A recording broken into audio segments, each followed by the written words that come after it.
রুহুল আমিন গাজী তাকে ভুয়া মামলায় ক্যান্সার আক্রান্ত গাজী ভাইকে ভুয়া মামলায় জেলখানায় রেখে বিনা চিকিৎসায় মৃত্যুর দিকে ঠেলে দেওয়া হয়েছে আমাদের ম্যাডামের মতো।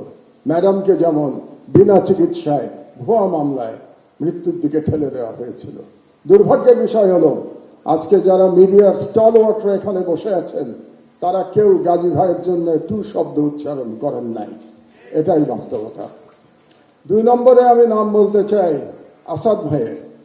আসাদ ভাইকে আমাদের মধ্যে প্রবীণতম সম্পাদক, তাকে ছাত্রলীগের গুন্ডারা অফিসে ঢুকে দাড়ি ধরে নামিয়ে পুলিশের কাছে তুলে দিয়েছে এবং বছরের পর বছর তিনি জেলে থেকেছেন।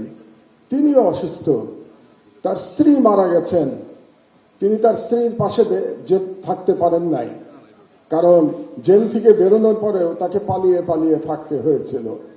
আসাদ ভাইয়ের জন্য কোনো এলিট সম্পাদক আওয়াজ তোলেন নাই। এটাই বাস্তবতা। বাংলাদেশের সংবাদ মাধ্যমের বাস্তবতা ছিল 16 বছর। আমি নাম বলবো শফিক রহমান ভাইয়ের। শফিক ভাই আমার পাশে বসে আছেন। আমরা পাশাপাশি সেলে জেলে ছিলাম। 80 বছর বয়সে শফিক ভাইকে মাটিতে শুয়ে থাকতে হয়েছে। টয়লেটে যেতে পারতেন না, কারণ ওই টয়লেটে কমোড ছিল না। বেশ কিছুদিন শীতের মধ্যে মাটিতে পড়ে থাকতে হয়েছে, উনি উঠতে পারেন নাই। তারপরে যখন আমার পাশের রুমে আসলেন, ওনাকে ধরে ধরে আমরা ব্রেকফাস্ট করতে, দুপুরে খেতে আমরা একসাথে যেতাম, কত গল্প করেছি। শফিক রহমানের জন্য কেউ আপনারা দাঁড়ান নাই। এটাই ছিল ফ্যাসিবাদের চরিত্র। আরেকজনের নাম বলি কনক সরোয়ার। তার অপরাধ ছিল তিনি আজকের প্রধান ব্যক্তি তারেক রহমান সাহেবের একটা বক্তৃতা তিনি লাইভ চালিয়েছিলেন। এই অপরাধে তাকে 1 বছর প্রায় জেলে থাকতে হয়েছে। তার কোম্পানির চিফকে আমি সালাম সাহেবকে এখানে দেখতে পাচ্ছি। শুধু তাই না, তার বোনকে ভুয়া মামলায়, ড্রাগের মামলায় একজন মহিলাকে, একজন গৃহবধূকে মাসের পর মাস জেলে থাকতে হয়েছে।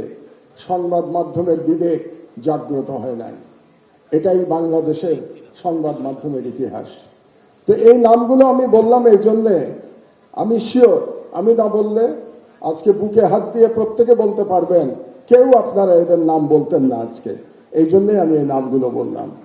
আর আমি জনাব তারেক রহমানকে একটা ছোট্ট পরামর্শ দিয়েই বক্তব্য শেষ করবো। 1 মিনিট। শেখ মুজিবুর রহমান মুক্তিযুদ্ধের সাথে জড়িত ছিলেন না। তিনি জানতেন না মুক্তিযুদ্ধ কিভাবে হয়েছে, এবং তিনি ফিরে এসেও জানার চেষ্টা করেন নাই মুক্তিযুদ্ধ কিভাবে হয়েছে। তাকে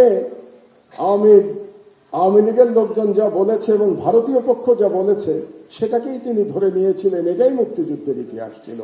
এই জন্যই তিনি ব্যর্থ হয়েছিলেন। জনাব তারেক রহমান, আপনি 17 বছর দেশে ছিলেন না, আপনি জানেন না এখানে কি হয়েছে। আপনার বিশিষ্ট লোকজন আপনাকে যা বলেছে এটাই আপনি শুনেছেন, এবং এখন যারা মিডিয়ার নতুন বন্ধুরা আপনাকে যেটা বলছে সেটাই আপনি শুনছেন, এবং সেটাই আপনি মনে করছেন এটাই বাংলাদেশের 17 বছরের ইতিহাস। বাংলাদেশের 17 বছরের ইতিহাস এটা না।